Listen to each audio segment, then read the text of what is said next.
회전 변류기에 직류측 전압을 조정한다. 이거는 교류 전압을 제어해야 된다고 그랬죠. 여자 전류를 제어하는 게 아니고요. 아닌 거 찾으라 그랬으니까 무엇을 바꿔야 된다? 교류 전압. 전동기에 가하는 AC 전압을 제어해야 돼요. 그래야 직류 전압이 제어가 된다. 그러니까 여자를 조정하는 방법, 이거는 맞지 않다는 이야기죠. 그 다음 거 볼까요? 자, 요거는 회전 변류기에 대한 교류측 전압이 요만큼일 때 직류측 전압은 얼마일까라고 하는 걸 묻는 거예요. 교류 전압과 직류 전압의 비, 우리 기억하고 있죠? 자, 그걸 기억해야 됩니다. 자, 요런 정도예요. 요거는 어떻게 돼요? 루트 2분의 1 빼고 사인의 상수분의 파이예요. 육상이기 때문에 6분의 180이죠. 요 배수가 있다라고 하는 거죠. 육상이니까. 이때 우리가 계산해야 되는 건 뭘 계산하는 거예요? 직류 전압을 계산하는 거죠. 요 ED는 얼마냐 이거예요. 단 교류 전압이 얼마입니까? 얘가 250이죠. 그러면 답 나왔잖아요. 답 나왔죠? 어렵지 않잖아요. 그대로 답이 나왔어요.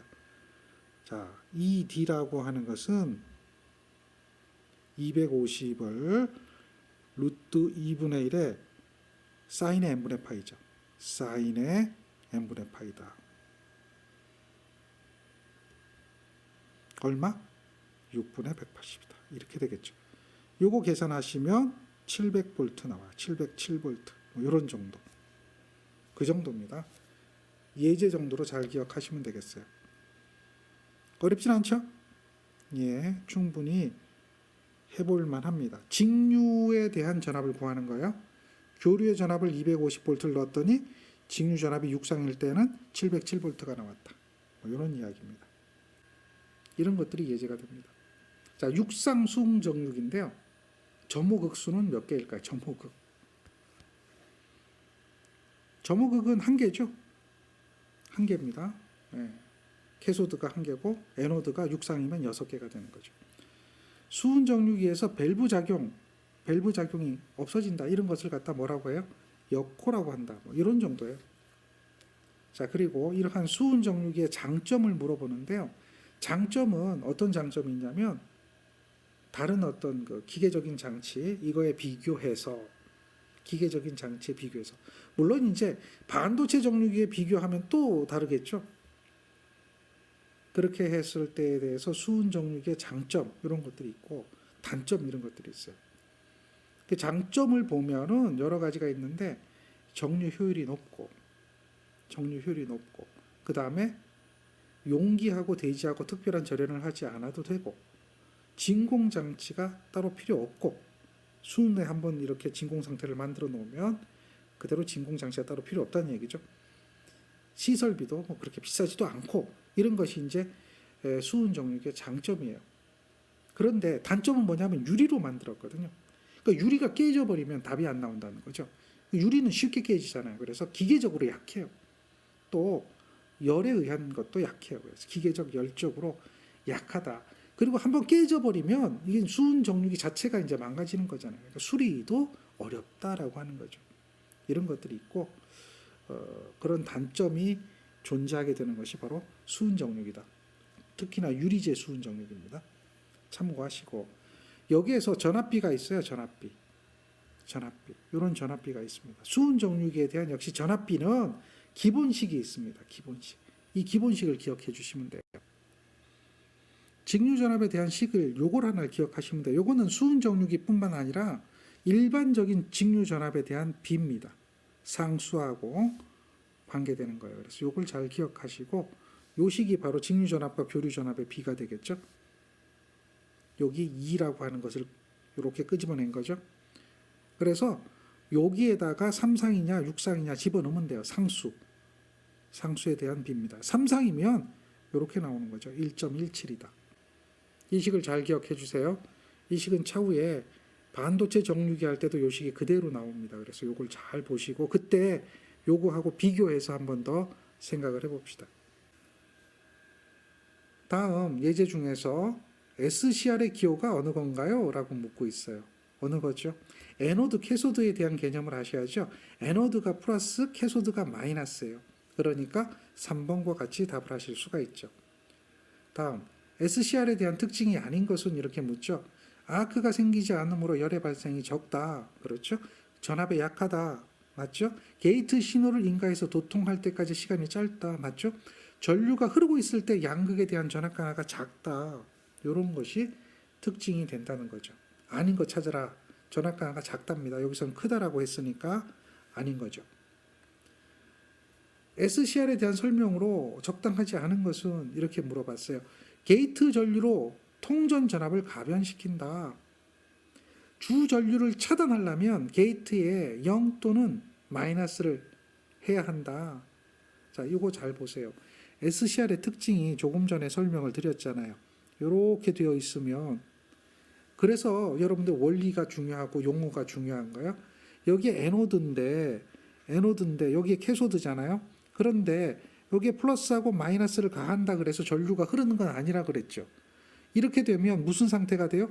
순방향 저지 상태가 돼요. 순방향 저지 상태. 이 순방향 저지 상태에서 게이트에다가 뭘 가해줘야 돼요? 플러스를 가해줘야 요게 이제 트리거, 펄스 아닙니까? 트리거. 펄스란 이야기는 한번 땅 때려주고 가면 끝이란 얘기예요. 그러니까 항상 플러스를 가하는 게 아니라 문만 열어주면 돼요. 플러스를 잠깐 가하고 나머지는 0이 되든 또는 요게 펄스가 마이너스가 되든 관계없어요. 한번 문만 딱 열어주면 그 다음에 어떻게 되죠? 전류가 계속해서 흐른다. 유지 전류 이상이 되면 계속해서 전류가 변하지 않고 흘러요. 게이트를 마이너스를 가해도 흐르고 게이트를 0을 가해도 흘러요. 자, 주 전류를 차단하려면 게이트 전압을 0 또는 마이너스로 해야 된다. 이게 아니죠. 주 전류를 차단하려면 얘는 소호 기능이 없기 때문에 역방향 바이어스를 가해줘야 되잖아요. 순방향 바이어스가 아니라 역방향 바이어스를 가해줘야, 즉 플러스 마이너스 극성을 반대로 해야 여기가 마이너스가 되고 여기가 플러스가 돼야 극성이 반대가 된 거죠. 그러면 플러스에서 마이너스로 전류가 흘러야 되잖아요. 근데 그거는 이루어지진 않잖아요. 그러니까 소호되는 거란 말이죠. 그렇게 해서 주 전류를 차단해야 된다는 거죠. 유지 전류 이하로 줄여주거나 또는 역방향 바이어스를 가야 된다. 그런데 지금 주 전류를 차단하려면 게이트 전압을 0 또는 마이너스로 해야 된다. 이게 말이 안 맞는다는 이야기죠. 게이트 전류의 위상각으로 통전 전류의 평균값을 제어할 수 있다. 자, 할 수 있어요. 대전류 제어용으로 이용된다. 뭐 이렇게 다 맞는 이야기가 되죠. 자, 여기서 중요한 것들이 나와요. 뭐 특별한 것들은 아니지만 여러분들이 이게 뭔지, 주전류가 무엇을 의미하는지, 게이트 전압이 뭔지, 통전이 뭔지 이것을 모르면 우리는 이런 문제를 이해할 수도 없고 풀 수도 없다는 이야기죠. 그래서 원리가 중요한 거예요. 원리를 이해하면서 용어를 이해해 줘야 돼요. SCR이 뭔지, 다이오드가 뭔지, 게이트가 뭔지, 에노드가 뭔지, 캐소드가 뭔지 이것들을 이해를 해야지만이 문제를 풀 수 있다는 이야기죠. 따라서 이 문제는 답이 2번이 되는 것을 여러분들이 찾아내야 합니다. 다음 예제를 한번 볼까요? SCR을 이용한 인버터 회로에서 SCR이 도통 상태에 있다. 도통 상태란 얘기는 순방향 바이어싱이 되었고 그 다음에 게이트에다가 트리거도 주었단 말이죠. 게이트가 동작이 되었다는 이야기죠. 그래서 전류가 흘러요. 이걸 갖다 우리는 에노드 전류라 그래요. 지금 부하 전류가 20A가 흐르고 있어요. 맞습니까? 그런데 게이트 동작 범위 내에서 전류를 2분의 1로 감소시키려면 부하 전류가 얼마가 돼야 될까요? 부하 전류가 얼마가 돼야 될까요? 이걸 묻고 있어요. 무슨 전류를 2분의 1로 감소시킨 거예요? 게이트 전류를 2분의 1로 감소시킨 거잖아요. 게이트 전류를 2분의 1로 감소시키면 이 부하 전류는 변함이 있어요, 없어요? 게이트는 트리거만 주는 거잖아요. 그렇기 때문에 문만 여는 거거든요. 문만 열어주면 그걸로 끝이에요. 문 한번 열고 나면 끝난 거지. 뭐 문 닫았다 열었다 이러진 않잖아요. 한번 문 열어놨거든요. 그러면 끝이야. 더 이상 하는 게 없어요. 그래서 문 여는 전류만 가해주고 그 문 여는 전류가 0이 되어도 계속해서 이 전류는 변함이 없는 거예요. 그대로 흘러요. 자, 이렇게 SCR에 관한 예제를 풀어봤습니다. 그 다음 이방향성 소자를 물어보는 거죠. 이방향성. 단자는 3개. 단자가 3개 하면 뭐라고 하죠? 트라이앵글 이렇게 얘기하잖아요. 3단자 하면 트라이라고 하죠. 그러니까 양방향성 A시다라고 하는 거니까 이 트라이액이 이방향성 3단자 소자가 되겠죠. 이렇게 단일 방향성이냐 양방향성이냐 이에 대한 소자의 내용을 묻는 것들이 기본 문제 중에 속하는 거죠. 이것을 이용해서 우리는 정류회로를 구성할 수가 있습니다. 정류회로를 구성하는데 전파 정류가 있고요. 반파 정류가 있어요. 자, 요거는 당연히 교류를 가하는 거죠. 교류를 가하면 출력이 이렇게 반만 나오는 거예요. 여기 하나는 역저지 상태가 되는 거죠. 역저지 상태가 돼서 반만 나오는 걸 우리는 반파 정류라고 해요. 전파 정류 같으면 얘는 자, 전파 정류 회로를 볼게요.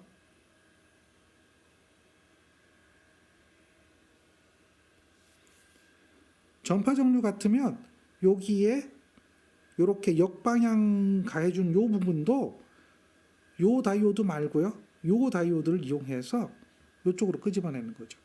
그러니까 출력의 파형이 다이오드 하나와 다이오드 하나를 이용해서 2개를 이용하는 거죠. 그래서 출력을 이렇게 만들어내는 거예요. 지금 요 놈은 얘죠. 다음 요 놈은 얘죠. 이해되겠습니까? 그래서 DR1이 만들어내는 것은 얘가 DR1이에요. 얘가 DR1이에요. DR2는 얘가 만들어내는 거죠. 요쪽은 역방향. 근데 역방향인데도 불구하고 다이오드를 다른 걸 이용해서 끄집어내게 되는 거예요. 이런 것을 우리는 뭐라고 한다? 전파 정류라고 하는 거예요. 반파 정류하고 전파 정류의 차이점을 기억해야 돼요. 여기 반주기에 출력이 있느냐, 여기 반주기에 출력이 없느냐에 따라서 전파와 반파가 달라요. 자, 비교해보면 우리가 육안으로 딱 살펴봤을 때 전파 정류에 나온 출력 전압과 반파 정류에 나온 출력 전압은 2배 차이가 나야 되겠죠. 평균값이 출력 전압이잖아요. 직류라고 하는 값이 바로 평균값이죠. 우리가 기억하는 것은 직류 전압을 구해야 되는데요. 이게 직류가 되어지려면 무슨 값이 돼야 되는 거예요? 평균값이 돼야 되는 거예요. 맞습니까? 맞아요, 틀려요? 그래서 여러분들은 이미 평균값 배운 방법을 다 알고 있어요. 평균값. 딱 보니까 평균값은 면적이니까 반파 정류하고 전파 정류는 평균값의 차이가 몇 배가 생겨야 돼요? 2배가 생겨야 되는 걸 우리는 알 수가 있는 거죠. 그런 것들을 이해하고 있어야 됩니다. 자, 반파 정류인데요. 여기 보세요. 여기에 이러한 교류 전압을 여기 인가하게 되면 정류하죠. 정류. 정류라고 하는 것은 요게 정류가 되는 거고 요거는 이제 변압기가 되는데요. 전압을 필요한 전압으로 변성합니다. 변성을 해서 여기에 대한 변압기 2차 상전압, 요걸 갖다 우리는 V 인풋이라고 해요. 요걸 변압기 2차 상전압이라고 그래요. 1차가 아니잖아요. 변압기 2차 상전압을 인가해주면 변압기 2차 상전압이 이러한 파형이 들어가는 거죠. 그러면 출력의 파형은 이렇게 나타나는 거예요. 왜냐하면 요때는 순방향이 되고요. 요때는 역방향이 되니까 순방향만 전류가 흐르는 거죠. 역방향일 땐 전류가 흐르지 않죠. 그래서 순방향만 나타나는 거예요. 그랬을 때에 여기에 요 값에 해당되는 거, 요게 바로 뭐죠? 직류값이에요. 전압이 되었던 전류가 되었던 직류값이에요. 그래서 여기에 나오는 이 V0라고 하는 전압, 아웃풋이죠? V5라고 해도 돼요. 이 전압은 곧 직류 전압이다. 이렇게 보는 거죠. 직류 전압은 무슨 값이라고 그랬어요? 평균값이다. 그러면 여러분들 이러한 파형 어디서 많이 봤죠? 어디서 봤어요? 얘는 정현 반파죠. 평균값 얼마입니까? 평균값이 무슨 값이라고 그랬어요? 직류에 해당하는 값이라고 그랬죠. 정연 반파의 평균값 어떻게 구하죠? 요걸 VDC라고 얘기하는데요. 이거는 어떻게 계산하죠? 파이분의 VM 루트 2배의 실효값 이렇게 되죠. 0.45배의 실효값. 다음 예제를 한번 볼까요? 예제는 어떤 예제일까요? 단상 반파 종류입니다. 전파가 아니라 반파죠. 반파면 직류전압이 얼마입니까? 이거는 알고 있어야 돼요. 평균값이니까 파이분의 루트 2배의 실효값. 우린 실효값을 2라고 했죠. 그러니까 2가 되는 거죠. 자, 그런데 뭘 구하라 그랬어요? 직류 전류의 평균값을 구하라 그랬어요. 그러면 전류 I는 어떻게 되죠? 전류 I는 저항이 있다면 전압을 그렇죠. 여기는 이제 부하 저항이 되겠죠. 다 보면 다 저항으로 나눠져 있잖아요. 다 저항으로 나눠져 있잖아요. 그러면 여기에 뭐가 들어와야 돼요? 그렇죠. 파이분의 루트 2배 2가 돼야 되겠죠. 이런 형태가 돼야 돼요. 그런데 문제가 한 가지가 있어요. 어떤 문제가 주어졌냐면 정류기의 전압 강화가 이렇게 돼 있어요. 변압기 전압 강화 아니죠. 변압기 전압 강화 아니잖아요. 정류기 전압 강화잖아요. 요거는 다이오드에서 나오는 전압 강화라고 보면 돼요. 즉 정류기 전압 강화는 DC 전압 강화예요. DC. AC 전압 강화가 아니에요. 다이오드에서 나타나는 전압 강화다. 그러니까 DC 전압에서 전압 강화 빼줘야 되겠죠. DC 전압에서 전압 강화 빼주는 거예요. 그만큼의 전류가 흐른다. 이렇게 이야기가 되는 거죠. 어렵진 않죠. 개념만 알고 있으면 돼요. 개념만. 어렵나요? 안 어렵나요? 아니에요. 굉장히 쉬워요. 전압인데 얘는 출력 전압이고 전압 강화 생겼기 때문에 빼주면 되는 거예요. 그리고 거기에서 저항으로 나눠주면 우리가 원하는 전류를 계산할 수가 있는 거죠. 정류기 내의 전압 강화다라고 하는 걸 기억하시면 돼요. 자, 요거는 무엇을 얘기하냐면 SCR로 제어하는 거예요. SCR. 이 얘기는 무슨 얘기냐면 우리가 앞에서 다이오드를 이용하면 반파 종류가 이렇게 되잖아요. 반파 종류가 이렇게 되죠. 그런데 SCR을 이용하면 SCR에 트리거가 가해지는 각이 있어요. 그때는 정류가 돼요, 안 돼요? 트리거가 되기 이전에는 정류가 안 되는 거죠. 이해됩니까? 요때는 정류가 안 되는 거죠. 여기는 정류가 안 돼. 무슨 상태가 되니까? 요런 상태는 순방향인데 순방향 이런 상태로 되어 있는데 그때도 전류가 흐르지 않으니까 저지 상태가 되는 거죠. 순방향 저지 상태. 그래서 전류가 흐르지 않아요. 그리고 60도 되는 지점에서 전류가 흐르는 거죠. 이렇게. 여기서 전류가 흐르고 그 다음에 여기 역방향으로 가해지는 이 순간은 여기가 역방향이 되죠. 역방향은 어떻게 된다? 사이리스터가 오프되는 거죠. 사이리스터가 오프되는 거예요. 이렇게 되었을 때에 직류전압이 얼마일까요? 직류전압. 이렇게 물어요. 근데 2차 상전압이 단상으로서 200V예요. 잘 보세요. 이 전압이요. 반파잖아요. 전파가 아니고. 이해됩니까? 여기서도 이렇게 잘라졌겠죠? 잘라지고 여기는 안 나올 거 아니에요. 그러니까 얘는 무슨 전압이에요? 전파가 아니라 무슨 전압이다? 반파다라고 하는 거예요. 그러면 우리가 상식적으로 생각해 볼 때 얘가 0도라고 생각해 보면 0도라고 생각해 보세요. 0도라고 생각해 보면 뭐가 되죠? 파이분의 루트 2배의 실효값 0.45배의 실효값 이렇게 되잖아요. 그 200을 0.45배를 하면 어떻게 되죠? 200을 0.45배로 하면 90V예요. 90V. 그러면 90V를 넘는 거는 답이 될 수가 없다는 거죠. 90보다 작아져요. 요만큼 작아지잖아요. 그렇죠. 그 중에서 답을 찾는 거예요. 그게 기본적인 거죠. 그런데 60도거든요. 그럼 많이 잘라져 나갔죠. 많이 잘라져 나갔으니까 얘는 아닐 것 같고 90보다 조금 작으니까 얘나 얘가 될 것 같단 말이죠. 그걸 생각하면 돼요.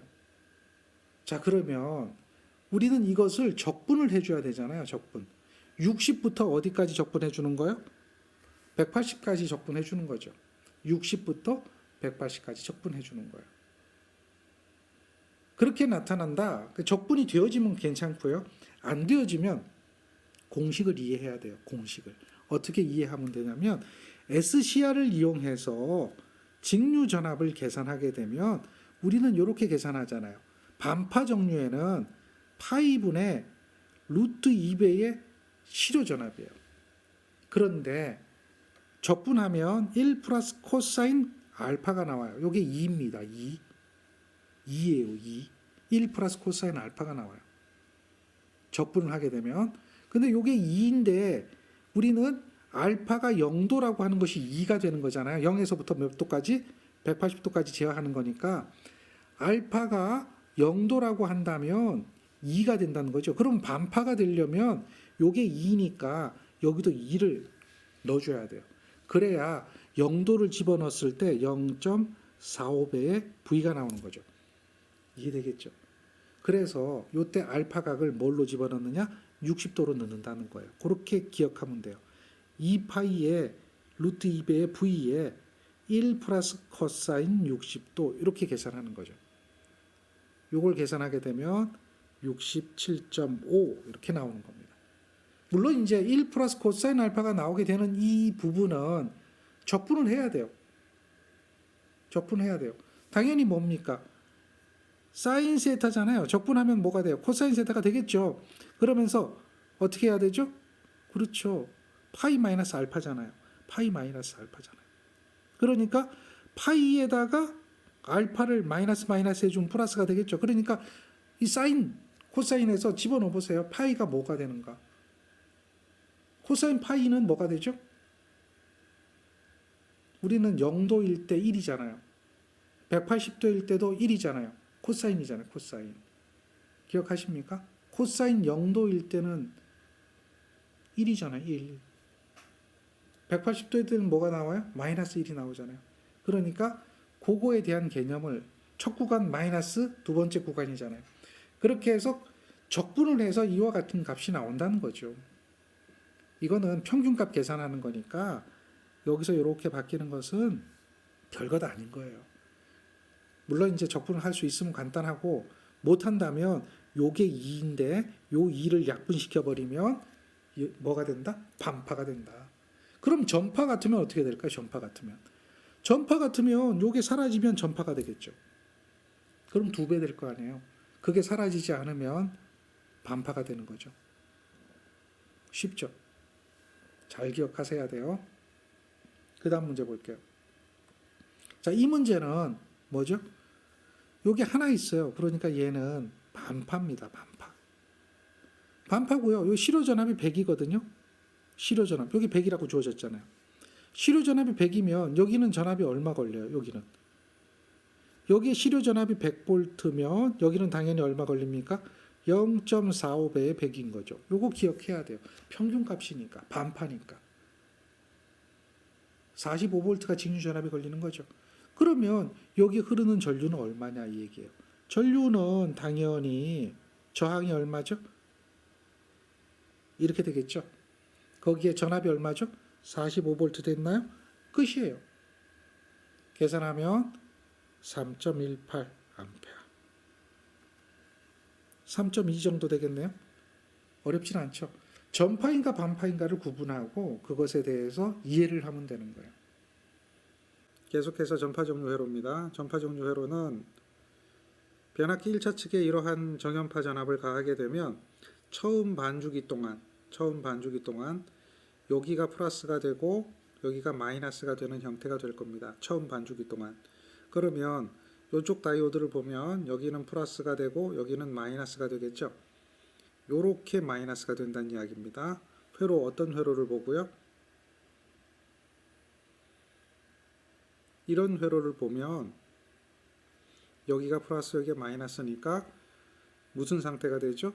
다이오드는 순방향 전압이 가해진 상태가 되죠.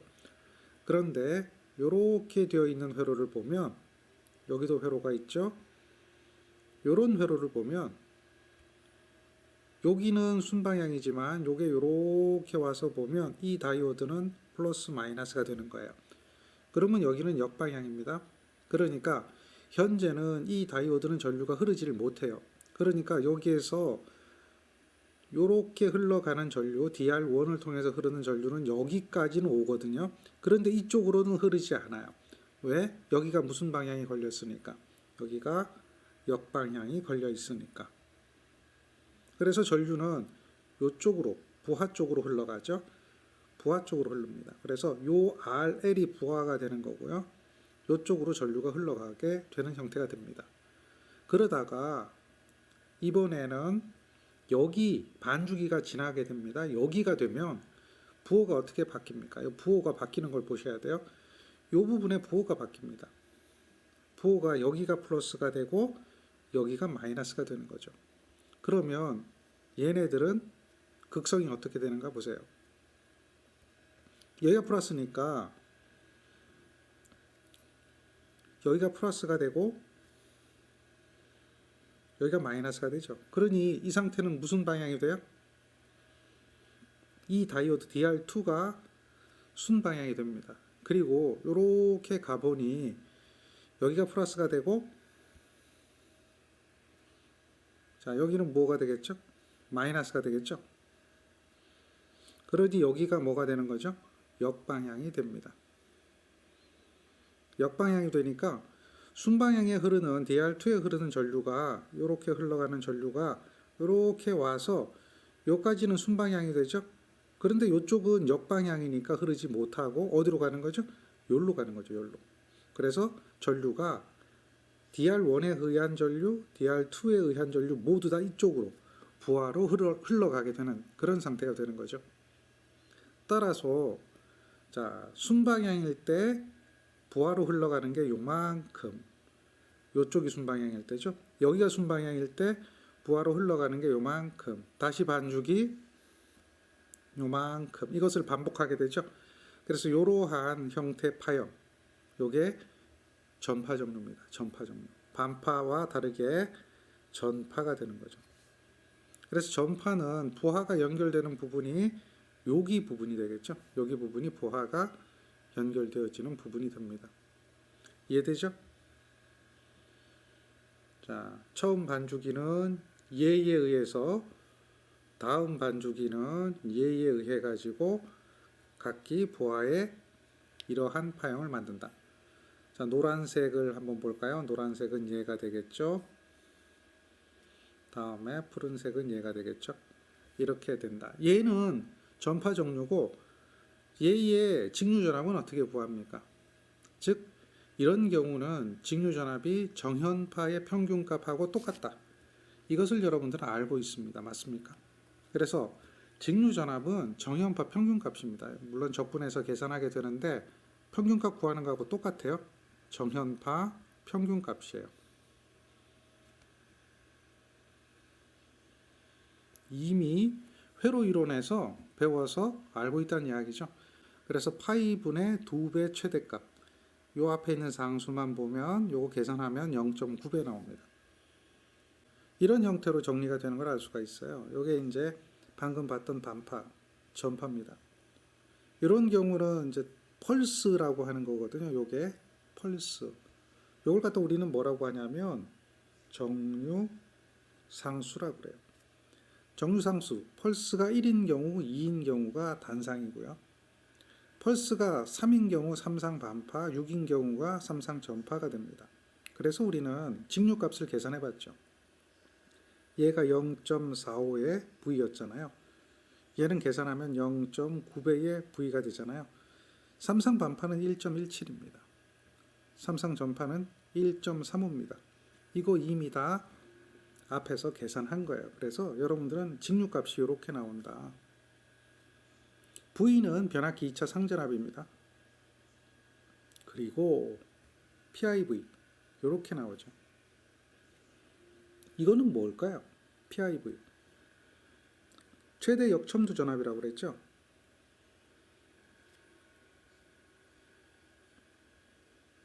이 전압은 VM이 걸린다고 그랬잖아요. 반파의 경우에는 직류 전압 ED는 어떻게 계산하죠? 파이분의 VM이잖아요. 전파의 경우에 직류 전압 ED는 어떻게 계산하죠? 파이분의 EVM이잖아요. 기억하십니까? 그런데 브릿지 정류가 아닌 경우라면 요 EVM만큼이 걸린다라고 하는 건 우리가 봤을 거예요. 방금 전에. 그 다음에 반파의 경우에는 요 VM만큼이 걸린다는 걸 봤죠. 그게 이제 역바이어스 상태에서 걸리는 전압의 최대값이잖아요. 그러니까 파이가 이항되면 이렇게 되죠. 3.14 직류전압, 3.14 직류전압. 이해되겠죠? 그렇게 나타나요. 물론 이제 삼상도 그렇게 계산할 수 있는데 이 부분은 시험에 잘 나오지 않으니까 여러분들은 요게 나오니까 요걸 좀 보는 거죠. 맥동률이라고 하는 부분도 나옵니다. 이 맥동률은 그럼 또 무엇인가 한번 살펴봐야 되겠죠. 맥동률을 나타내는 페이지니까 한번 살펴보시고요. 단상회로의 맥동률입니다. 이 맥동률이라고 하는 것의 정의는 어려운 게 아니에요. 간단해요. 직류분 중에 맥류분, 이거 맥류라고 하는 것은 교류거든요. 교류. 이 교류분에 대한 것이 얼마나 차지하고 있느냐 그 비율을 얘기하는 거예요. 우리가 정류를 하게 되면 얘가 정류가 직류처럼 깨끗하게 나오는 게 아니잖아요. 그냥 단순하게 전파 회로를 보면 전파 회로는 이렇게 나오잖아요. 이렇게 나오죠. 이거는 맥동률이 있다는 얘기예요. 이걸 직류로 환산해도 이 안에는 교류분이 포함된다는 얘기죠. 실제 이것을 이제 그 직류에 가깝게 하려면 어떻게 해줘요? 콘덴서를 연결해 가지고 충전하잖아요. 그래서 또 방전시켜주죠. 그러면 얘가 이렇게 와요. 이렇게 충전 방전을 해주는 거예요. 충전 방전을 해주면 이렇게 돼 가지고 직류 전압이 아니죠. 아직은 이런 형태의 전압이 나와요. 그래도 교류분이 포함되죠. 직류에 가까워지는 거잖아요. 그런데 이거를 정류상수를 높여주는 거예요. 정류상수를 높여주면 이렇게 되면 이 부분에 대한 어떤 맥동이 점차 작아지겠죠. 물론 여기서도 마찬가지로 충전 방전하면 훨씬 더 직류에 가까워질 거 아니겠어요? 이런 식으로 직류에 가깝게 만들어 주는 거예요. 그래도 그 안에는 뭐가 있다? 교류분이 있다는 거죠. 그래서 맥동은 존재할 수밖에 없죠. 따라서 이 맥동률이라고 하는 것은 직류분 중에 교류분이 얼마나 포함되어 있느냐 이것을 이야기하는 거죠. 그래서 직류분의 시력값분의 교류분이에요. 맥류분이라고 하는 것은 요거는 교류입니다. 교류분이에요. 이러한 교류분에 대한 시력값이 얼마나 있느냐 이거의 비로소 나타낸다는 얘기죠. 그래서 그것을 나타낼 때는 이렇게 평균값의 시력값의 평균값 제곱하는 거죠. 이렇게 해서 계산을 해낸다라고 하는 겁니다. 그런데 이 계산 방법이 복잡하고 힘들어요. 복잡하고 힘듭니다. 자, 뒤로 한번 넘어가 볼까요? 단상 전파에 대한 맥동률이에요. 이 맥동률에 대한 개념은 이렇게 계산이 되거든요. 계산하기 힘들겠죠. 단상 전파 경우에는 또 이렇게 가거든요. 역시 힘들어요. 121% 다음에 48% 나오는데 계산 자체가 복잡하죠. 3상으로 가면 더 복잡해지거든요. 다상회로의 맥동률 하면 더 복잡해져. 이런 형태로 계산하면. 따라서 여러분들은 맥동률을 계산할 때는 일반적으로 이제 이렇게 계산하시면 돼요. 펄스 수 다음에 마이너스 1 루트 2 펄스 수 마이너스 1 루트 2 이런 식으로 구하면 간략하게 계산할 수가 있어요. 예를 들면 3상 반파하면 펄스 수가 3개거든요. 그러니까 그때는 3상 반파는 여기다 3을 집어넣으면 돼요. 그래서 3의 제곱에 마이너스 1 분의 루트 2 이렇게 하면 0.17이 나와요. 이런 식으로 계산하시면 돼요. 이해되시죠? 여기에 펄스 수가 2가 되어지면 이것은 뭐가 된다? 2의 제곱에 마이너스 1분의 루트 2가 되면 얘가 0.47, 약 48% 나오죠. 그러니까 요 식에 의해 가지고 요 48%도 찾아낼 수가 있죠. 그런데 단상 반파의 경우에는 여기다 1을 넣으면 0이 되니까 계산이 안 되는 거예요. 그래서 이걸로 모든 것을 계산할 수는 없고 일반적으로 어떻게 되죠? 다상회로의 맥동률 해서 이걸로 계산하면 돼요. 펄스수가 2 이상이 되는 것들. 그 다음에 단상 반파의 경우에는 여러분들이 이러한 방법으로 계산하시면 되죠. 단상 반파의 경우에는 이와 같이 우리는 맥동률을 계산하시면 됩니다. 따라서 이것을 정리하게 되면 이와 같이 정리가 되는 거야. 맥동률이라고 하는 게. 요게 그렇게 되어서 나온 것이다 라고 보면 됩니다. 자, 맥동률 요것이 작아지면, 맥동률이 작아지면 그만큼 교류분이 줄어든다라고 이야기할 수 있는데, 대신에 그 크기가 작아지지만 맥동 주파수 값은 어떻게 되죠? 그렇죠. 높아지는 것을 알 수가 있습니다. 맥동률은 작아진다. 맥동 주파수가 높아진다. 이 이야기는 무슨 이야기냐면 정류 상수가 1부터 높아지게 되면 맥동률은 작아지게 되죠. 그렇지만 맥동 주파수는 높아지게 된다라고 하는 것을 알 수가 있습니다. 그 다음 여러분들이 기억해야 되는 것은 정류 효율이라고 하는 게 있어요. 정류 효율. 이건 입력분의 출력이죠. 입력분의 출력. 그래서 입력 전압이 얼마인데 출력 전압이 얼마냐 이렇게 해가지고 계산되는 게 정류 효율입니다. 그래서 48%, 41%, 82%뭐 이런 정도가 되겠죠. 40.6인데 41%, 다음 81.2인데 82% 정도 이렇게 2배 차이가 난다. 반파 전파니까 2배 차이가 난다는 거죠. 여러분들이 일반적으로 기억해야 되는 것은 이러한 이야기를 기억해 줘야 됩니다. 이러한 이야기. 반파 회로, 전파 회로에 대해서 시험 문제 물어보니까 이것을 기억하고 그 다음에 또 기억해야 되는 게 있어요. 이것을 단순하게 다이오드를 이용하는 것이 아니라 SCR을 이용하게 되면은 또 들려진다는 거죠. SCR을 이용했을 때에 여러분들이 기억하고 있는 것이 있어요. 어떤 거 기억하고 있어요? 직류전압 ED라는 것은 요게 반파일 경우에는 파이분의 VM 이렇게 되죠.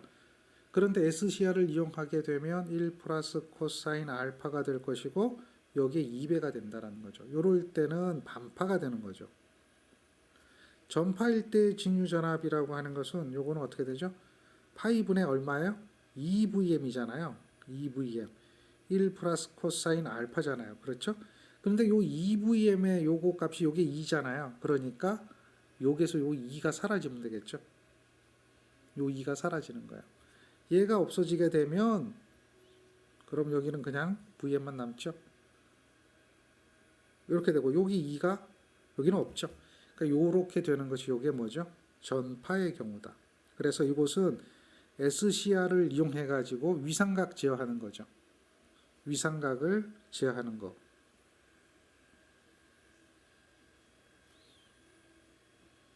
점호각을 제어하는 거예요.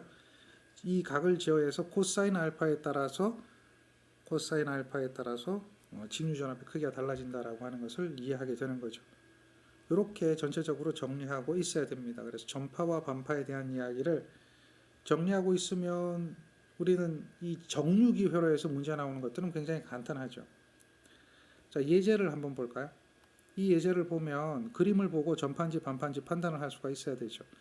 지금 그림은 요거는 브릿지 정류입니다. 브릿지 정류이기 때문에 이것은 전파 회로가 되죠. 전파 회로가 되니까 요것은 여기 전압이 얼마예요? V예요. 그렇다면 여기 전압은 얼마죠? 0.9배가 된다는 거죠. 0.9배가 된다. 이것을 찾아내라 이 이야기입니다. 어려운 얘기 아니죠? 전파는 0.9배, 반파는 0.45배, 삼성 반파는 얼마죠? 1.17배. 삼성 전파는 얼마죠? 1.35배. 이렇게 기억하시면 돼요. 1.17배, 1.35배. 할 수 있겠죠? 자, 지금도 이 그림은 무슨 정류 회로가 될까요? 브릿지 정류 회로가 되겠죠? 그러면 여기에 10V의 전압을 가했어요. 그러면 여기에 부하에 요 부하를 보세요. 부하에 걸리는 전압은 얼마가 걸려요? 보나마나 9V가 걸린다는 거죠. 그런데 오헨리는 직류에서는 영향을 미치지 않아요.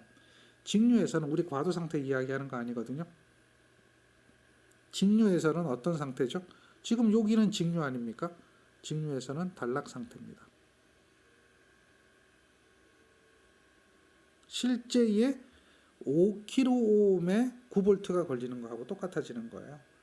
따라서 여기 전류기에 흐르는 전류는 이 전류는 얼마죠? 5kΩ 9V에 대한 전류가 흐른다. 즉 다시 말해서 1.8 곱하기 10의 마이너스 3승 암페어 1.8mA의 전류가 흐른다. 이렇게 이야기할 수 있죠. 이러한 이 인덕턴스에 대한 역할, 이것은 직류계에서는 직류 부분에서는 역할이 단락 상태의 역할이다 라고 하는 거예요. 2파이 FL에서 F가 제로면 이것은 0이 되겠죠. 그리고 여기 이야기하는 이 가동 코일형 계기라고 하는 게 나와요. 이 가동 코일형 계기는 지시값이 어떤 값을 지시합니까? 이 가동 코일형 계기는 지시값이 평균값을 지시하는 거예요. 평균값. 가동 코일형 계기는 평균값이니까 결국은 무슨 계기가 되느냐? 직류 계기가 되는 거죠. 직류 계기. 직류값을 지시하는 계기다. 이렇게 이야기가 되는 겁니다. 그래서 요거는 직류 전류를 측정하는다. 이렇게 보시면 되겠어요. 어려운 얘기 아니죠? 직류 전류가 요만큼 나오는 겁니다. 정리하세요. 그 다음 문제 볼까요? 전원전압이 100V인 단상 전파라고 했어요. 전파. 그리고 점호각, 위상각을 제한한다고 그랬죠? 전파에 대한 직류전압은 이렇게 기억하는 거죠. 파이분의 루트 2배의 V, 반파잖아요. 거기에 1 플러스 코사인 알파 이렇게 하면 이게 전파가 되는 거죠. 2가 되니까. 자, 이렇게 해서 계산하시면 돼요. 파이분의 요거는 3.14죠. 루트 2배의 시료 100V가 되겠죠. 거기에 1 플러스 코사인의 점호각 30도 계산하면 되겠네요. 요거는 84V 정도 나옵니다. 자, 그런데 잘 보세요. 원래 전파 정류를 하게 되면 전파의 경우에는 0.9배잖아요. 그러니까 0.9배에 100V가 된단 말이에요. 직류전압이 90V를 넘을 수는 없어요. 이게 직류전압의 최대값이죠. 그리고 위상각을 30도 제어함으로써 90보다 작은 게 나와야 되겠죠. 그래서 딱 보면 답이 아닌 것은 요거 두 개는 절대 답이 아니다라고 하는 것을 이해할 수가 있겠죠. 이런 것들을 한번 생각해 보세요. 그래서 공식을 잘못해가지고 공식을 잘못 집어넣었다. 예를 들면은 여기 2가 들어갔는지 안 들어갔는지 헷갈렸다. 그래서 여기다 2를 넣고 계산했더니 전압이 160 얼마 나왔다. 이렇게 나온다면 전압이 160 얼마 나왔다. 이렇게 얘기한다면 잘못했구나. 이렇게 생각해야 되겠죠. 왜냐하면 얘는 최대로 나올 수 있는 직류 전압은 90이니까요. 따라서 여기 2가 잘못 들어갔구나. 이런 걸 생각하고 답을 제대로 정정해서 찾아낼 수가 있어야 합니다. 그 다음 문제를 보겠습니다. 문제는 브릿지 정류입니다. 자, 요러한 교류 전압을 가했죠. 지금 보니까 교류 전압이 가해졌는데 전압이 이렇게 주어졌네요. 이게 최대값이죠. 최대값. 시료값으로는 얼마일까요? 시료값이 되려면 이 값을 루트 2로 나눠주면 돼요. 루트 2로 나눠주면 얘가 얼마인가요? 444죠. 444 루트 2가 628이죠. 444 루트 2의 사인에 314T입니다.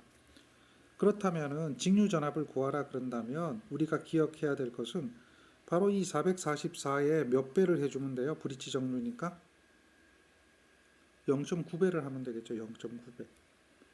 그러니 직류전압 계산하는 건 쉬워요. 444에 0.9배를 하면 되죠. 대략 400V 정도의 직류전압이 나와요. 이해되죠? 왜냐하면 우리가 얘기하는 것은 최대값이 아니라 무슨 값을 가지고 이야기했으니까요. 2차 상전압의 시료값을 가지고 0.45배, 0.9배 했잖아요. 그렇죠? 그런 걸 생각하면 돼요. 그래서 직류전압이 400이다라고 하면 얘네들은 딱 보니까 답이 지금 아니에요. 보나마나 답이 아니죠. 왜냐하면 200이고 뭐 이렇게 나와 있잖아요. 안 보이나요? 바로 보여야 되겠죠. 그리고 전류 구하라 그러잖아요. 전류 구하면 답 나왔네요. 200이니까 400이니까 여기 25ohm이니까 얼마 나와야 돼요? 20A 흘러가겠죠. 그냥 바로 보이죠. 20분의 400. 그러니까 얘가 답이 되는 거죠. 간단하죠? 어렵지 않습니다. 해볼 수 있어요. 자, 맥동률에 관한 문제입니다. 맥동률에 관한 문제. 자, 볼까요? 삼상반파의 맥동률은 얼마일까요? 라고 물어요. 삼상반파면 펄스 수가 몇 개다? 3이다 라고 하는 거죠. 그래서 펄스 수의 제곱의 마이너스 1의 루트 2가 맥동률이다. 이렇게 생각하시면 얘는 3의 제곱에 마이너스 1의 루트 2 하면 되죠. 계산하면 얘가 얼마 나와요? 0.17 나오나요? 약 17%. 다음 문제를 보겠습니다. 정류상수. 요거는 펄스 수라고 얘기했죠. 펄스 수. 이것을 크게 하면 어떻게 된다고요? 맥동률. 이건 작아지죠. 근데 맥동 주파수. 이것은 어떻게 되죠? 커지죠. 맥동 주파수는 커지나 맥동률은 감소한다. 자, 그 이야기를 잘 기억하시고 다음 문제를 한번 살펴보겠습니다. 다음 문제는 맥동률이 4%라 그러죠. 4%면 요거는 삼상 전파가 됩니다. 삼상 전파. 그런데 어쨌든 교류분이 얼마냐 물어봐요. 그러면 맥동률이라고 하는 것은 어떻게 계산한다고 그랬어요? 요게 직류분이라 그랬죠. 그리고 요게 뭐예요? 교류분이죠. 교류분. 요게 교류분이에요. 자, 그러면 당연히 교류분은 이렇게 넘어가서 곱해주면 되겠죠. 이 교류분, 맥동되어 있는 이 교류분은 0.04의 직류전압이 얼마예요? 부하전압 200V. 8V 나오죠? 이렇게 계산하는 거예요. 요거 쉽죠? 핵심 관연도 문제 살펴보겠습니다. 회전변류기는 난조를 일으킨다라고 했죠. 그래서 난조 원인이 있고 또 난조 방지 방법이 있다. 이것은 여러분들이 문제를 읽어보고 정리하고 있어야 돼요. 난조 원인이 아닌 것 찾았는데요. 요게 아닌 것입니다. 여기에 앞설대라고 되어 있죠. 앞설대. 앞설대가 아니라 어떻게 돼야 돼요? 뒤질 때가 돼야 되죠. 늦은 위치에 있을 때가 원인이 됩니다. 읽어주시고요. 육상 회전 변류기에 직류전압과 교류전압의 배율, 이것을 묻습니다. 그래서 이 전압의 식을 기억해야 돼요. 요게 교류전압이고 얘가 직류전압이죠. 이렇게 되면 루트 2분의 1 사인의 상수분의 180도라고 하는 거죠. 상수분의 180도. 그래서 여기에 6을 넣어주면 되겠죠. 그러면 얘가 어떻게 돼요? 파이가 되죠. 파이는 얼마예요? 180도란 이야기죠. 디그리니까 라디안 디그리죠. 그럼 6분의 파이는 30도가 됩니다. 30도. 그러니까 사인 30도가 되잖아요. 요게 사인의 30도가 되는 거죠. 그러니 얼마죠? 2분의 1이죠. 그래서 2루트 2분의 1배가 되는 거예요. 그걸 찾아라 그러면 요거밖에 없죠. 요거밖에. 2루트 2분의 1배 나오는 것이 뭔지 요 정도는 찾아낼 수가 있어야 될 겁니다. 어렵진 않죠? 똑같은 이야기 한번 더 볼까요? 회전변류기의 전류비죠. 전류비를 묻는 거예요. 전류비는 어떻게 계산이 될까요? 요거는 역시 DC 전류하고 AC 전류의 비를 묻죠. 요것은 어떻게 돼요? m 코사인 세타. DC가 밑에 있으면 바뀌겠죠, 위아래가. 근데 이건 이제 DC가 위에 올라가 있어요. 왜냐하면 DC 전류 대 AC 전류의 비를 물으니까요. 그래서 이러한 형태가 될 겁니다. 근데 역률이 1이라고 하면 이거는 2루트 2배의 상수가 되죠. 따라서 그와 같이 된 건 4번이 되겠죠. 요거는 전류비하고 전압비에 대한 관계를 회전별류기에서 기억하고 있어야 됩니다. 그냥 기본 문제니까 시험 문제 많이 나오는 건 아니에요. 지금 쓰지도 않는데 많이 나오진 않겠죠. 그런데 기본 문제니까 기억을 한번 해봐라, 이런 이야기입니다. 정리가 되죠? 그 다음 거 볼까요? 자, 전철. 요거는 이제 정류 용량이 크다라는 이야기죠. 그래서 그것을 비교적 용량이 큰 이런 회로예요. 이때는 무슨 정류기 쓴다는 얘기죠? 수은 정류기를 쓴다는 얘기예요. 그래서 수은 정류기는 일반적으로 반도체 정류기보다는 대용량으로 쓴다는 이야기죠. 대용량. 정류기가 수은 정류기다. 이렇게 대용량 정류가 되면 펄스를 어떻게 쓸까라고 묻는 거죠. 펄스가 작은 게 좋을까요? 높은 게 좋을까요? 그래서 대용량 정류기는 삼상 반파, 삼상 전파 뭐 이렇게 되는데, 이 보통 이렇게 육상으로 쓴다는 이야기죠. 삼상으로 쓰는 것보다는 육상으로 쓴다는 얘기죠. 그래서 펄스를 높여서 쓰는 것이 일반적이다. 이렇게 기억하시면 돼요. 그리고 수은 정류기는 정류가 될 때는 점호가 일어난다고 그랬죠. 수은 면에서 아크가 생기면서 정류가 일어날 때 불꽃이 생기면서 정류가 된다. 그래서 점호가 된다라고 하는데, 그렇게 점호가 되지 않는 상태가 정류가 불량한 상태거든요. 그래서 역호나 실호 뭐 이런 이야기를 하게 되죠. 자, 역호의 원인 물어봅니다. 이것도 문제로서 기억하시면 되겠고요. 역호의 원인, 이것은 과전압이나 과전류 다 원인이 되어집니다. 자, 이렇게 과전압이나 과전류, 그 다음에 양극에 수은 방울이 부착됐을 경우, 이런 경우도 있고요. 다음에 전기 밀도가 과대할 때 이렇게 되는 거죠. 양극의 재료가 불량할 때, 이런 경우에 역호가 생긴다. 역호는 정류가 불량해진다는 이야기죠.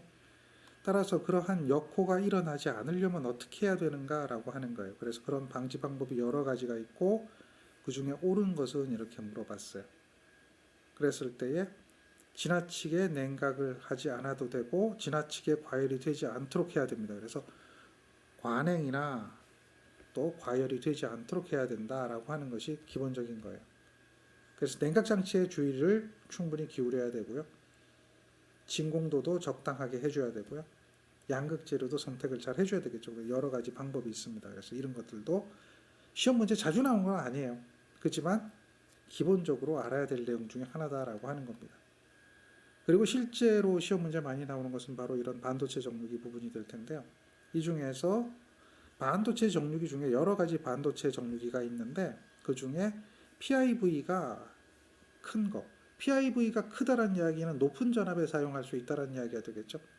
그런 정류기가 어떤 것인가 묻는데요. 대부분 이제 실리콘 정류기가 거기에 해당된다라고 하는 거죠. 이러한 실리콘 정류기, 즉 실리콘 다이오드가 있죠. 요게 이제 대부분 SCR이 거기에 해당될 텐데요. 여러 가지 특징이 있습니다. 그 중에 잘못된 것 찾아라 이렇게 묻고 있어요. PIV가 높다고 그랬죠. 방금 실리콘 정류기는 그 중에 반도체 정류기 중에 역방향 내전압이 높은 정류기에 속합니다. 그런데 전압 강화가 크다라가 이거는 잘못된 거죠. 전압 강화는 크지 않습니다. 전압 강화는 작죠. 그게 장점 중에 하나죠. 그리고 정류비가 크다, 허용 온도가 높다, 뭐 여러 가지가 있습니다. 허용 온도가 높다 하고 열에 견딘다 하고는 다르다는 이야기죠. 열에는 약합니다. 열에는. 그래서 열 용량이 적어서 거기에 이제 방열판 같은 것들을 붙이고 열에 견딜 수 있도록 해줘야 됩니다만은 열에는 약합니다. 이러한 실리콘 정류기 SCR은 사이리스터라고 하죠. 사이리스터는 우리가 원리에서 봤을 때 PN 4층 소자다라고 하는 것도 알고 있죠. 그리고 스위칭입니다. 단일 방향성이죠. 한쪽 방향으로만 가잖아요.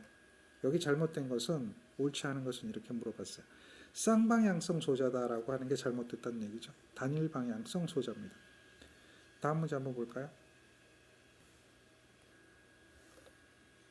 3단자 사이리터가 아닌 것은 이렇게 물었죠. 3단자 그러면 2단자 찾아라 이런 얘기잖아요. 또는 4단자 찾아라 이런 얘기잖아요. 자, 사이리스터 3단자 소자 맞죠? 사이리스터는 온만 하잖아요. 근데 오프를 시킬 수 있도록 하기 위해서 기능을 첨가한 것이 GTO죠. 그리고 요거는 단일 방향성 소자잖아요. 근데 양방향성 소자가 되어주려면 이렇게 해주면 되는 거죠. 트라이액이 되는 거죠. SCS는 4단자 소자입니다. 4단자 소자입니다. 그래서 3단자 소자인지 4단자 소자인지 이것을 구분하라 이야기해 드렸죠. 그걸 잘 구분해 놓으시면 될 겁니다. 그 다음 거 볼까요? 직류에서 교류로 변환하는 기기 이걸 물어요. 그거는 인버터라고 부릅니다. 반대로 교류에서 직류로 변환하는 기기 하면 그것은 컨버터가 됩니다. 컨버터. 직류에서 교류로 변환하는 기기는 인버터고요. 반대로 교류에서 직류로 변환하는 것은 컨버터입니다. 정리가 되겠죠? 초포라고 하는 것은 직류에서 직류로 변환하는 기기 이렇게 보시면 돼요. 회전변류기는 직류에서 교류로 변환하는 게 아니라 교류에서 직류로 변환하는 기기 그렇게 되어 있죠. 그래서 얘는 컨버터 중에 하나가 되는 그런 개념이 되겠죠. 사이클러 컨버터는 말 그대로 사이클, 주파수를 변환하는 기기 이렇게 보시면 되겠습니다. 그래서 인버터인지 컨버터인지 초퍼인지 이런 것들에 대한 명칭 살펴봐 주시면 되겠습니다. 그 다음 레칭 전류라고 하는 게 있죠. 레칭 전류 기억하십니까? 레칭 전류 턴온 하기 시작할 때 그때 급격하게 전류가 올라가는 시점 이것을 레칭 전류라고 그랬죠. 그 다음 문제 한번 살펴볼까요? 다이오드를 여러 개 직렬로 연결했다 얻는 효과를 물어보는 거예요. 직렬로 연결하면은 이렇게 되겠죠. 이렇게 될 때는 살펴보세요. 여기 걸리는 전압하고 여기 걸리는 전압이 분배가 되죠. 직렬은 전압 분배가 일어나요. 그러면 PIV가 줄어들겠죠. PIV가 줄어들겠죠. 전압 분배가 일어나니까. 따라서 직렬로 연결했을 때는 과전압에 대한 대책이 됩니다.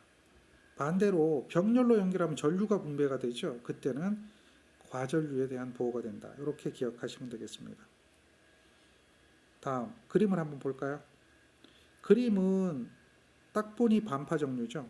여기가 반파 정류입니다. 반파 정류면 0.45배가 나와야 되겠죠. 그런데 잘 보세요. 요거는 1배, 얘는 0.5배잖아요. 그렇죠. 요게 0.45배죠. 파이분의 루트 2. 그러니까 0.45만 생각하면 이거는 보나마나 답이 이거예요. 기본적인 개념이 돼야 돼요. 요거는 0.9배가 되죠. 정류상수가 얼마일 때 그때의 직류전압이 얼마가 나오는가 이걸 잘 봐야 돼요. 어렵지 않습니다. 자, 지금 그림도 반파죠. 그림을 보고 다이오드 한 개면 반파 정류라고 하는 걸 알 수가 있어요. 이럴 때는 0.45배가 나오는 거예요. 0.45배 나오는 거 이건 1.4배죠. 아니죠. 얘는 절대 답이 될 수 없고 얘는 1배잖아요. 아니잖아요. 얘는 0.9배가 될 거고 파이분의 2루트 2니까요. 이거는 0.45배가 되겠죠. 그렇다면 답은 몇 번이에요? 4번이 되겠죠. 기본적으로 찾아낼 수 있어야 됩니다. 0.9배, 0.45배 찾아낼 수 있어야 됩니다. 할 수 있죠? 다음 거 볼까요? 자, 반파 정류 회로라고 그랬어요. 그러면 보나마나 얼마죠? 0.45배죠. 전파 정류 이렇게 되겠죠? 삼상 반파 이렇게 되겠죠? 이런 거 기본적으로 생각하고 있어야 돼요. 이거 계산 이렇게 하는 거 물론 돼요. 이렇게 하면 돼요. 언제 계산하고 있냐는 이야기죠. 어차피 정해진 값들이니까 정해진 값 그대로 끄집어내서 사용해야 합니다. 볼까요? 반파 정류 회로입니다. 반파 정류 회로. 직류전압 200V를 얻는데 2차 상전압 구하래요. 2차 상전압은 무슨 전압이죠? 직류전압 200V를 얻는데 2차 상전압은 바로 교류전압이죠. 교류전압을 얼마를 변압기 2차 상전압이니까 얼마를 가하면 직류전압이 이렇게 나올까? 자, 그런데 단서 조건이 없는 거예요. 단서 조건이 없어요. 그러면 얘가 반파니까요. 직류전압이라고 하는 이 값은 0.45배의 교류전압이 되거든요. 따라서 교류전압이라고 하는 것은 이 직류전압을 얼마로 나눠주면 되죠? 0.45배로 나눠주면 돼요. 그러니까 얘가 얼마죠? 200V죠. 0.45로 나눠주면 돼요. 이러면 얘는 교류전압이 얼마짜리인가 계산할 수가 있죠. 계산해보면 444 나와요. 자, 요거는 단서 조건이 없어요. 그럴 때 444입니다. 그러면 잘 보세요. 이건 해보나 마나요. 얘네들은 답이 될 수가 없는 거예요. 단서 조건이 없다 그래도 당연한 얘기 아닐까요? 그럼 당연히 얘가 되겠죠. 자, 그런데 단서 조건이 없을 때 444입니다. 단서 조건이 있어요. 변압기 내의 전압 강하를 무시하면 이 이야기는 뭐냐면 교류 전압 강하예요. 교류 전압 강하, 변압기 내는 변압기는 교류니까요. 교류 전압 강하 무시하는 거예요. 얘는 무시하고 그다음 정류기 내의 전압 강하, 얘는 무슨 전압 강하죠? 직류 전압 강하예요. 직류 전압 강하가 얼마다? 50V다라는 거죠. 아, 그러면 실제적으로 직류 전압이 얼마가 된다? 50V가 더해지니까 250V가 직류 전압이 되는 거죠. 200이 아니라 얼마로 바뀐 거예요? 왜? 직류 전압 강하 50V까지 변성을 해줘야 되니까. 정류를 해줘야 되니까. 전압 강하까지 해줘야지만이 출력 전압에 200이 생길 거 아니에요. 그러니까 여기에 지금 걸리는 전압은 250을 0.45로 나눠주면 555가 되겠죠. 그게 당연한 얘기죠. 그래서 이렇게 나오는 건데 여러분들이 기억해야 되는 것은 변압기 내의 전압 강하는 어떤 의미냐, 정류기 내의 전압 강하는 어떤 의미냐, 이것을 기억해야 된다는 거죠. 그러면 여기에 들어가는 숫자가 어떤 숫자가 들어가느냐 이것을 확인할 수가 있는 거죠. 이해되죠? 그런데 그 조건 모르더라도 그냥 계산해보면 444보다 당연히 커야겠죠. 전압 강하 고려하면. 그 정도로 생각하면 답은 4번이 된다는 것은 뭐 금방 알 수가 있는 이야기죠. 자, 다음 브릿지 정류라고 그랬어요. 브릿지 정류인데 얘 전파 정류죠. 문제에서 친절하게 전파 정류라고 했죠. 자, 이때에 저항 부하의 전압 이렇게 얘기했죠. 저항 부하의 전압은 요거는 무슨 전압이에요? 직류 전압이 되는 거죠. 지금 현재 직류 전압이 100V라는 이야기예요. 전원 전압 요거는 무슨 이야기죠? 변압기 2차 전압이죠. 교류 전압이에요. 교류 전압이 얼마냐라고 묻는 거예요. 그러면 전파기 때문에 단상 전파잖아요. 직류 전압은 0.9배의 교류 전압이거든요. 교류 전압을 구하라 그랬으니까 직류 전압을 0.9로 나눠주면 111V가 되겠죠. 이렇게 나오겠죠. 그러니 답은 요거 이렇게 찾는 거죠. 참고로 자 100V 가했는데 100V 나온다 이게 말이 안 되잖아요. 90V 가했는데 100V 나온다 이게 말이 안 되는 거잖아요. 그럼 여기에 0.9배 해보세요. 100이 나오나. 여기에 0.9배 해보세요. 100이 나오나. 이거는 금방 하는 거죠. 그래서 이런 문제는 문제가 어려운 게 아니라 그냥 드세요. 이거는 이미 다 여러분도 문제입니다. 라고 하는 거예요. 그냥 주는 거죠. 이런 거 틀리면 안 되는 겁니다. 다음 그림을 한번 볼까요? 이 그림을 보면 여러분들은 이 문제에서 그림을 보면 얘는 무슨 회로가 되어 있죠? 전파적으로 하는 것은 금방 알 수가 있어요. 브릿지 정류니까요. 그러면 전류계를 구하던 전압계를 구하던 얘네들은 얼마예요? 0.9배예요. 0.9배. 0.9배예요. 이해되겠죠? 지금 가동 코일형 전류계 평균값이라고 그랬잖아요. 0.9배가 나오는 걸 찾아라 이런 이야기죠. 0.9배. 이해됩니까? 찾아보세요. 어느 게 0.9배 나오나요? IM이 최대값이니까 얘는 이 루트 2i 이렇게 하면 돼요. 여기도 루트 2i 하면 돼요. 여기도 루트 2i 해보세요. 여기도 루트 2i 해보세요. 이러면 0.9배가 나오는 거 찾아보면 얘가 0.9배죠. 시료값은 몇 배니까? 0.9배니까. 처음 볼 때 0.9배가 안 보이는데요. 이렇게 할 문제가 아니라는 거죠. 다 있다는 겁니다.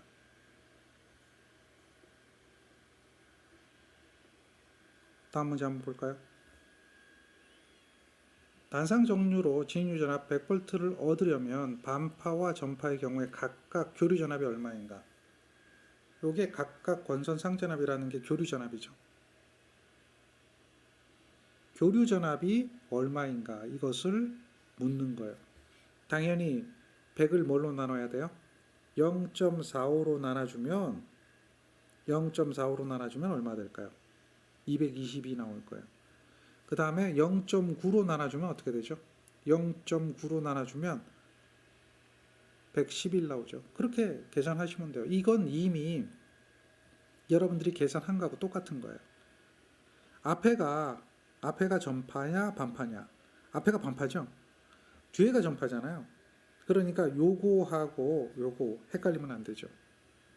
앞에가 반파기 때문에 222, 뒤에가 전파기 때문에 111이에요. 0.45로 나눠주고 0.9로 나눠주면 간단하게 계산할 수가 있는 거죠. 어렵습니까? 자, 각각 권선의 상전압이라고 하는 것은 전원전압, 교류전압을 묻는 것이다. 자, 요게 직류전압이니까 당연히 교류전압을 묻는 것이 되겠죠. 그런 정도는 충분히 생각할 수 있어야 됩니다. 다음 문제를 보면 요거는 그림 보자마자 전파가 되죠. 브릿지 정류는 전파 정류라고 하는 것을 우리는 알고 있어요. 자, 여기에 최대값이 628이네요. 그러면 루트 2로 나눠주면 시료값은 444가 되겠죠. 이때 직류전압 구하라. 그러니까 몇 배 해주면 돼요? 444에다가 0.9배 해주면 되겠죠. 그러니까 800은 될 리도 없고 600은 될 리도 없고 400밖에 답이 나올 게 없죠. 이거는 계산기 안 눌러도 바로 알 수가 있는 거죠. 계산기 안 눌러도 여러분들은 바로 그 답을 찾아낼 수 있어야 돼요. 자, 다음 22번째 문제 보면 얘는 전파 정류입니다. 이렇게 SCR을 두 개를 연결했을 때는 전파 정류를 의미하고 있어요. 다이오드를 두 개를 이렇게 연결해도 전파 정류를 의미하고 있어요. 하나를 연결하면은 그때는 반파 정류가 되는 겁니다. 자, 이와 같이 전파 정류를 했을 때는 0.9배가 나와야 돼요. 알파가 0도일 때 생각하면 되겠죠. 자, 이거 1 마이너스 되는 것은 답이 아니죠. 그러면 잘 보세요. 요게 0이라면 요게 2가 되잖아요. 요게 2가 되잖아요. 그랬을 때 0.9배가 되는 게 어느 거겠어요? 당연히 얘가 되겠죠. 전파는 0.9를 찾으면 되고요. 반파는 0.45를 찾으면 됩니다. 그게 굉장히 쉬운 거죠. 다음. SCR로 제어하는데요. 우리 SCR의 특징에서 배운 게 한 가지가 있어요. 어떤 게 기억납니까? 각 구하라 그랬네요. 이렇게 각도를 물어볼 경우에는 0율각 이하에서는 제어가 안 된다라고 하는 거죠. 0율각 이하에서는 제어가 안 된다. 그래서 0율각부터 180도까지 제어가 되는 거죠. 0율각. 그래서 0율각은 얼마냐? 저항이 리액턴스가 주어졌어요. 아크탄젠트 하면 되죠. 아크탄젠트. 아크탄젠트 저항과 리액턴스 하면 아크탄젠트 R분의 X가 0율각이 되겠죠. 그래서 계산해보면 1이니까요. 1이니까 얼마죠? 탄젠트에 대한 값입니다. 아크탄젠트 1. 그러면 그 각도가 4분의 파이죠. 그래서 4분의 파이부터 180도까지가 제어가 되는 거죠. 4분의 파이 이하에서는 제어가 안 된다라고 하는 거죠. 0율각이 존재하게 되잖아요. 그러면 얘는 절대 답이 아닌 거예요. 절대 답이 아닌 거예요. 왜냐하면 0율각이 얘는 뭐죠? 그렇죠. 그 0율각이 이하가 0율각이 0도라는 개념이 되는 거니까. 근데 이건 0도는 아니잖아요. 그러니까 절대 답이 아닌 거죠. 요거냐 그거를 찾는 문제가 되는 겁니다. 그래서 0율각 이하에서는 제어가 안 된다. 뭐 그런 개념을 기억하고 있어야 돼요. 그 다음 이 문제는 PIV 구하네요. SCR 4개입니다. 4개라고 하는 것은 브릿지가 되는 거죠. 브릿지 제어라고 하지 않더라도 브릿지가 되는 겁니다. 이러한 브릿지 정류 회로에서 단상 교류 4개의 SCR을 이용해 가지고 정류 제어를 할 때의 입력이라고 했잖아요. 이게 시료값이죠. 그런데 우리가 구하는 역전압, 최대 역전압, 이거는 무슨 값이죠? 최대값이죠. 그러면 시료값이 100이면 최대값은 얼마가 될까요? 그렇게 되겠죠? 141, 뭐 이렇게 나오겠죠? 시료값이 100V가 주어졌다라고 하는 개념으로 구하면 돼요. 시료값이 100V가 주어졌다. 그 역첨두 전압이라고 하는 것은 다이오드에 걸리는 교류 전압에 대한 최대값이다 라고 하는 그런 개념. 어렵지 않죠? 최대값을 구하라. 뭐 이렇게 기억하시면 편하게 계산하실 수 있습니다. 자, 여기서도 한번 볼까요? 이거는 2개짜리입니다. 자, 여기에 직류전압이 100이라고 했어요. 직류전압이 100. 그러면 2개짜리를 썼으니까 얘도 전파거든요. 브릿지 정류하고 다르게 2배의 PIV 차이가 있다고 그랬죠. 2배가 더 커져요. 그러니까 여기가 VM이라고 한다면 여기는 어떻게 돼요? EVM이 걸리는 거죠. EVM. 즉 하나가 도통되면 요 하나는 EVM이 걸린다라고 하는 거예요. 그래서 나온 것이 얘도 동일하게 EVM은 직류전압에 파이를 곱한 것이 된다. 그러니까 314V 100이니까요. 직류전압이 파이를 곱하면 3.14니까 314V가 PIV가 되겠죠. PIV는 314예요. 요게 피크 인버스 볼테지가 314다. 지금 그걸 구하라는 이야기죠. 그러면 얘네 2개는 답이 아닌 거죠. 그 다음에 이러한 전압을 얻으려면 교류 전압이 몇 볼트가 필요하냐? 그렇죠. 0.9로 나눠주면 되겠죠. 이거는 뭐 많이 해봤죠. 그러니까 이것이 답이 되는 거죠.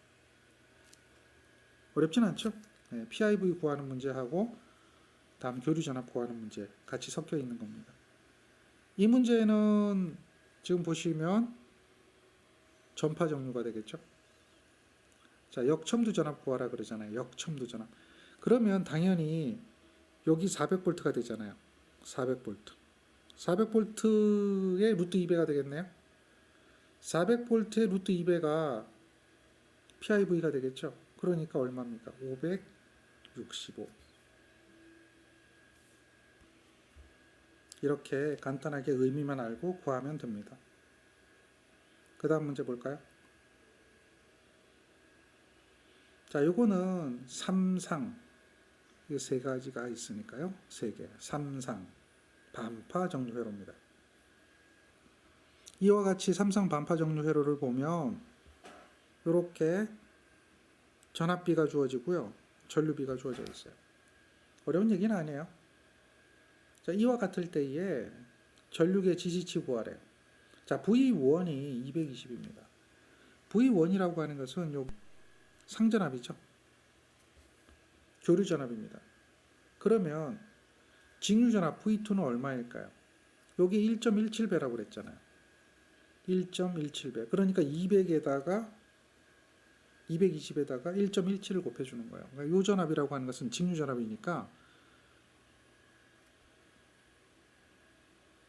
이렇게 계산하면 257.4V가 얘가 직류 전압이 되는 거죠. 그러면 우리가 계산할 수 있는 것은 여기 흐르는 전류를 계산할 수가 있어요. 저항이 10이니까요. 그러니까 나누기 해버리면 25.74A가 흐르는 거죠. 딱 보이지 않나요? 25.74A가 흐릅니다. 그러면 요게 계산된 거예요. 요거는 이제 DC 전류가 되는데 여기에 흐르는 I2의 전류, 이게 A1이죠. 그럼 I2는 어떻게 계산하나요? ID를 1.732로 나눠주면 되겠죠. 그러니까 여기에 전류는 25.74를 루트 3으로 나눠주는 거죠. 1.732. 이렇게 계산하죠. 계산해 보면 14.8 이렇게 나와요. 그래서 14.8하고 25.7 요게 답이 되는 거죠. 어려운 건 하나도 없어요. 이게 문제가 어려워 보이지만 여기에 있는 이 교류 전압이 주어졌으면 여기에 있는 이 직류 전압이 얼마인가 요것만 계산해 내면 전류는 저항으로 나눠주면 되고 요 전류비는 요걸로 계산하면 되겠죠. 이렇게 이미 다 주어져 있기 때문에 이 문제는 거저주는 거예요. 특히 여기 뭐 가동 코일형 전압계 전류계 했는데 이것들은 곧 무슨 이야기입니까? 직류 평균값을 지시하는 계기다라고 하는 걸 알고 있다는 거죠. 그렇게 해서 가동 코일형 전압계 전류계로 측정했더니 직류 전압, 직류 전류를 측정했더니 뭐 이런 이야기가 되는 거죠. 따라서 이렇게 간단하게 이런 문제가 복잡해 보이지만 쉽게 계산할 수 있고요. 요것은 우리가 기억하고 있는 삼상 반파 회로입니다. 그림을 보고도 알 수가 있어야 되죠. 이게 3개 있으니까요. 자, 이 그림을 한번 볼까요? 이 그림을 한번 보면 이 그림은 삼상 전파가 되겠죠. 6개니까.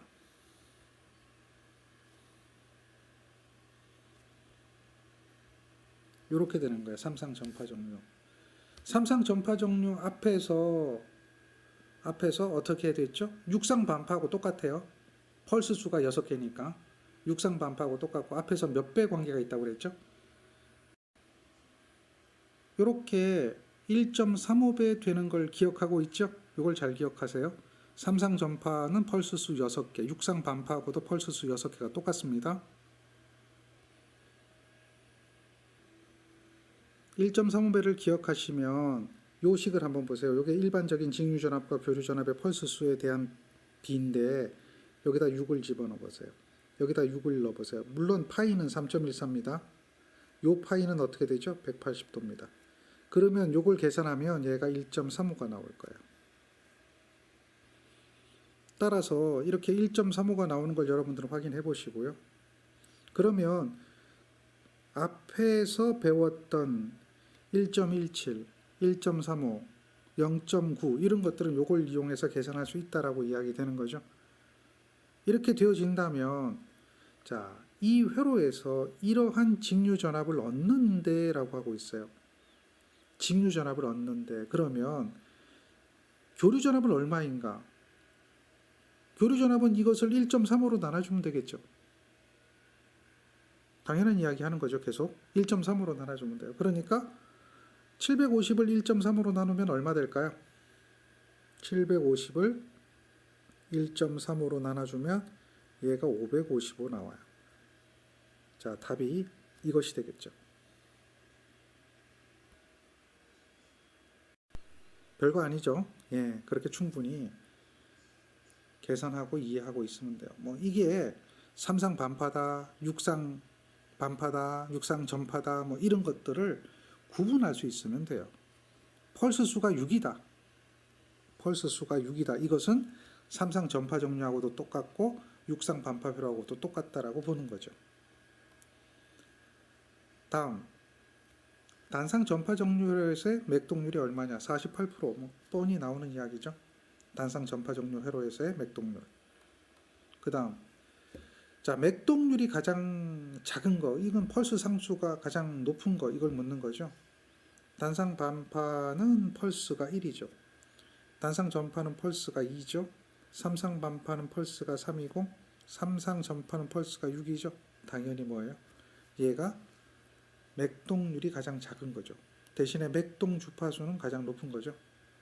이렇게 이해하고 정리하고 계시면 됩니다.